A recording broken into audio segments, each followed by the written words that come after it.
Chapter 5. Andy Wess was sitting in his cell. This was earlier in the day, mind you, so he saw Officer Clydesdale rush out of the station like the building was on fire. It was just him and his friend Judd Spencer. He had a pounding headache and longed to sleep. Meanwhile, Judd was asleep on the cell's sole cot. He envied his friend's ability to sleep through a hangover. Judd wasn't a beast like Andy, though. He didn't allow the boozing and the perpetual intake of weed to turn him into a monster, like Andy did. Andy wanted to dull the pain of being a person. To Andy, the then current physical pain in his head was bouncing around the inside of his skull like a racquetball. Granted, he had never played the game himself, but he was curious about it. The only source of mild relief from this radiating pain came from the cold steel bars of his cell. He alternated between the different bars when one became too hot to serve as his improvised ice pack. He had spent the night drinking whiskey and frying his brain as best as he could manage using some weed he scored from Brian. It wasn't long before Clydesdale returned with a handful of familiar faces, and a pair that he'd never seen before in his life. A gawky-looking white kind of woman with tanned skin, both dressed in black suits and FBI-printed jackets. They were covered in blood, the gang of kids he and his friends liked to menace, as they were shuffled into the cell across from his. He seized the bars and began to imitate a chimpanzee he had seen on a television documentary, screeching and howling and just making the worst sounds a person can. He was quickly stopped by Officer Clydesdale, rattling the bars with her cosh. Andy fled to the corner, away from the punishing hand of Officer Clydesdale. He also hoped that a little bit of space would chase away the copper stench of the younger teens, but it didn't. "What the hell were you making all that noise for?" asked Judd as he rolled over, irritated by his friend. "I was making a statement, goddammit," said Andy. "You were behaving like an ass," said Judd. "Shut the hell up, man." Andy's tone immediately relaxed to a calm. It was in the eye of the storm, and he decided the best course of action wasn't to scream like a banshee. What else is there to do for fun besides give the bitch the business? He wasn't even sure if he was talking about Officer Clydesdale or the kids. By the time he looked up from his feet, Andy saw all of them were present in the parallel cell, except for that little creep Sikorsky. Parents started to show up in the lobby. Gradually, the cell and the lobby became empty as people filed out. The suits, as he called these strangers, made their way from the office to the front desk, where Officer Clydesdale sat. A tiny laugh escaped his lips as he saw the woman of the pair of agents slam her fist against the table, making it shake and making Officer Clydesdale jump. "Don't start shaking now," shouted the woman. "You and your officers left the scene unguarded. Minutes after the bodies were carted off? What the fuck were you thinking?" "Look, sputtered Officer Clydesdale, trying to mount a split-second defense for herself. Again, the woman brought her fist down on the desk, rattling the structure and making Officer Clydesdale shake. If he wasn't already, Andy might fall in love with this stranger who put the fear of God into Officer Clydesdale. We are walking on the razor's edge. The Brights are dead, and I'm guessing if we aren't on our toes, they won't be the only ones," said the man with the weird eyes. Hearing that robbed the laughter from his throat, and the smile on his lips died. The Brights were dead? No, that didn't feel correct. That was a joke, some kind of long-form bit, a trick, a jape, a lie. He was just talking shit about Brian and his girlfriend last night with Judd. They'd driven out to the spillway with Phil in his Trans Am. Brian didn't come because he didn't want to catch hell from his dad, and they called him a pussy for it. The last interaction that he had with his best friend was calling him a pussy. That fact made Andy's eyes as wide as the stranger's. He gripped the bars of his cell and unleashed a howl that was as loud as it was high, making his vocal cords strain like they were being pulled taut. "This is the Bright residence," said the voice of John O'Bright on his answering machine. "We're not home right now, but you know the drill. Leave a message after the beep." There was a loud machine beep, and Andy sat with it for a moment. He had hoped he'd hear Brian's voice again. That's all. A small desire to hear his best friend speak again, even if it was just a small thing. He spoke into the phone anyway. "Hey man, it's me. I hope you're doing all right. I..." He cut himself off and hung up the phone. That was the path to madness, he knew that. He stepped out of his bedroom wearing a clean white shirt and a pair of jeans rolled up just above the ankles. There was a time Andy Wess had hair. It was long and cascaded across his shoulders like a silky brown waterfall. That was in the morning. After learning about Brian's death and Andy's eventual relief, he decided to shave all that shit off. Everything. Hair, eyebrows, and the stubble that had begun to form around his cheeks. He became fully egg-like. It sat in a pile on his bedroom floor. He gathered a few things before climbing into his '82 Cimarron. A brown paper envelope full of pictures and a lighter sat in the front seat. In the trunk he had a bottle of Jack Daniels and a jug of kerosene. The clearing was far out in the middle of the woods. He had already called Tracy, Judd, and Phil. 3 people that made up Brian's Rolodex.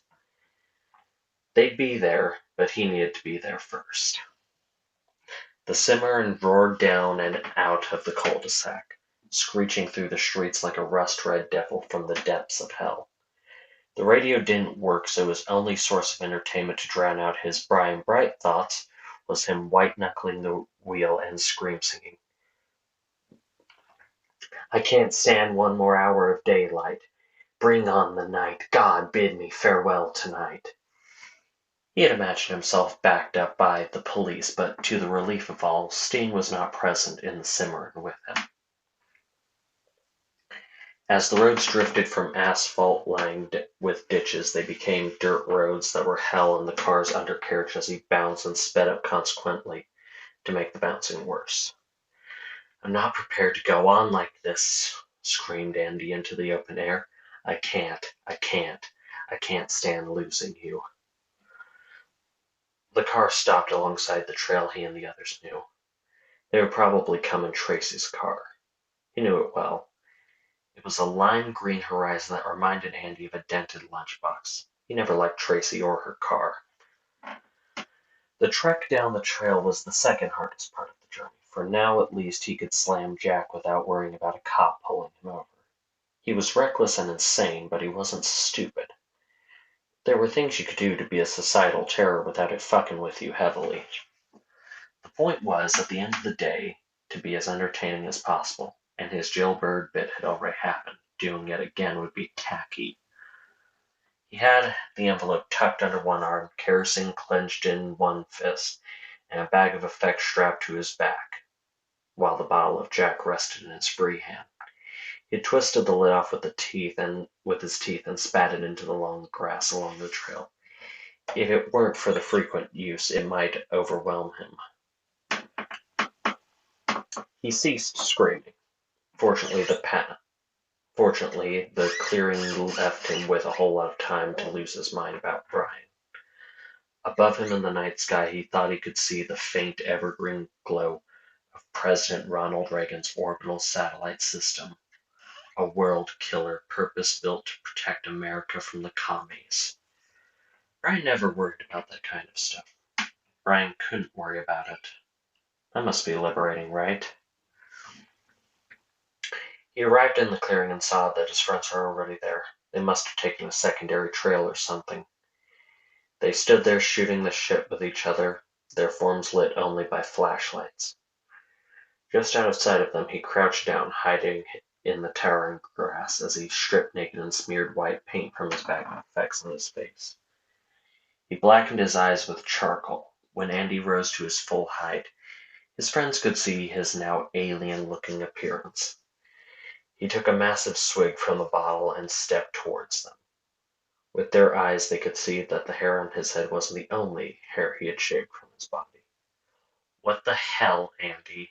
asked Judd, his face full of fear, but also irritation. Andy said nothing. Once more he crouched down on the ground like Golem and began to arrange twigs and dead leaves into a pile. Our lad poured kerosene on the pile and lit it, bringing light to his horrible skull face. In the light he could see all of them. Tracy's eyes were almost as red as his. Judd looked down at him with a scowl. Phil was looking up and away without an expression on his thin face. "What is your problem?" asked Tracy, her throat scratchy.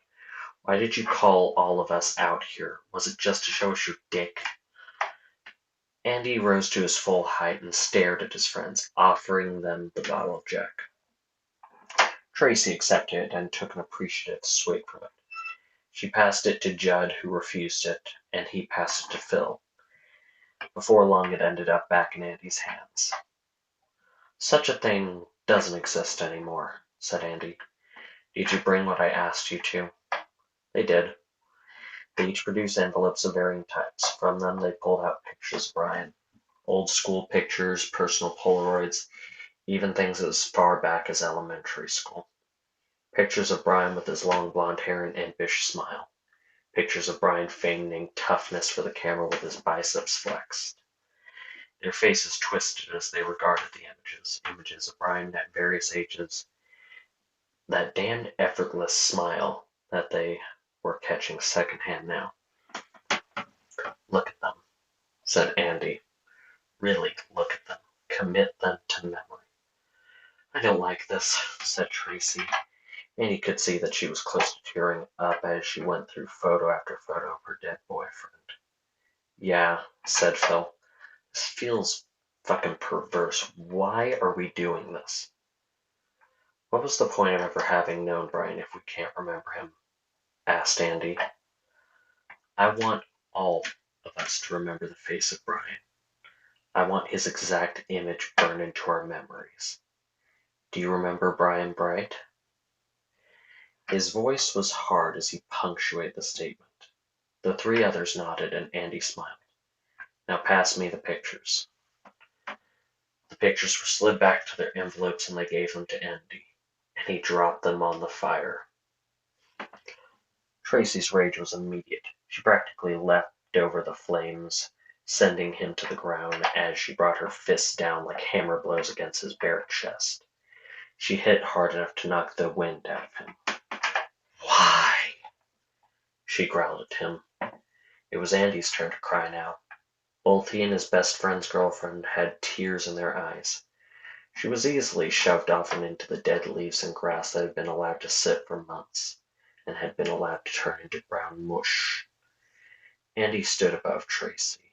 "Cameras and photographs and videotapes," said Andy, panting. "They are flawed replacements for memory. They can't contain a feeling. They can't tell you how a person made you feel. When you grow old, when our bodies and minds start to fail us, I want us to remember Brian Bright, not just the photographs of a ghost. That would kill Brian forever." His tears cut down his face, making a pair of rivers through the black charcoal and the white grease paint. "You're fucking crazy," said Phil. "I loved him too, Tracy," said Andy, ignoring Phil's remark. "You want him to be forgotten?"